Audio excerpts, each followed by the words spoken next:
warahmatullahi wabarakatuh. Hello guys, my name is Izzata Mafira. I'm 16 years old. I was born on 17 September 2003.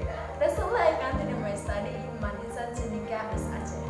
I was born in a quite simple family where my father always said that he can't give me anything instead of education facilities. This work motivated me a lot to reach my dream as Indonesian ambassador and make my parents proud of me.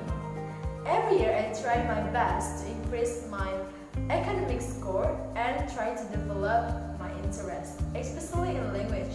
There is English, Korean, and Chinese. By English, I got a lot of chance to join debating competitions, which I can develop and increase my public speaking skills that I found it useful in my daily life, and it is needed to become the next leader in the future.